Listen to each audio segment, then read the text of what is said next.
Неминовно беше со новиот бранд да се зафати помладата популација. Училиштата се отворени и се престојува подолго време во затворени простории, вели доктор Светлана Трифуновска, специјалист по семејна медицина. Таа додава дека болеста која ја предизвикува коронавирусот остава последици на целиот организам, особено на крвните садови.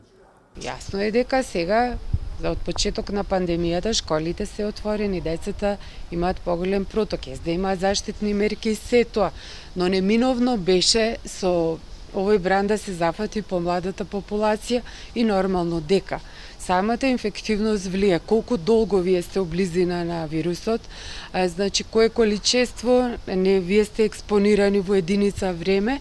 Значи не е тоа само дали уопште сте у контакт со вирусот, така да се створија услови, а посебно во наредниот период ќе се створат поголеми услови зашто што престојуваме во затворени простори за полесно да се шири овој респираторен вирус како што го викаат, што има страшни постковид последици, посебно како што докажаат научниците, посебни последици остава на крвните садови низ цело тело, низ цел организам.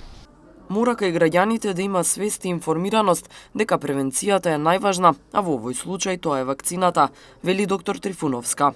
Значи превенцијата, вакцините, нашиот вакцинален статус кој ќе порасне на високо ниво, друга ќе биде приказната и самата клиничка слика, самите последици, самите бројки ќе бидат други. Впрочем, сакам да кажам дека мора да сме свесни, мора да сме едуцирани, мора да знаеме што значи превенција и што значи вакцина. Инаку, се додека имаме мал процент на вакцинираност, веројатноста дека ќе се развиваат се полоши и полоши соеви на истиот вирус, тој се мутира, се бара, значи свој пат за да си преживее, да се заштити и да си развие што поотпорни соеви. Тука лежи приказната, затоа целиот свет гледате е во локдаун, затоа сите се плашат од посмртоносните, од попатогените варијанти и секогаш очекуваме нова и нова варијанта. Затоа најважно и као што секогаш споменуваме, мора да се размислува да порасне процентот на вакцинираност кај населението, со што ќе се заштитиме сигурно и со што ќе успееме да ја победиме оваа светска пандемија.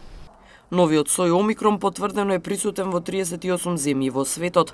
Од Светската здравствена организација предупредуваат дека би можеле да поминат повеќе недели додека да се утврди колку оваа мутација е заразна, дали предизвикува тешка форма на болеста и колку се ефикасни третманите и вакцините против овој сој.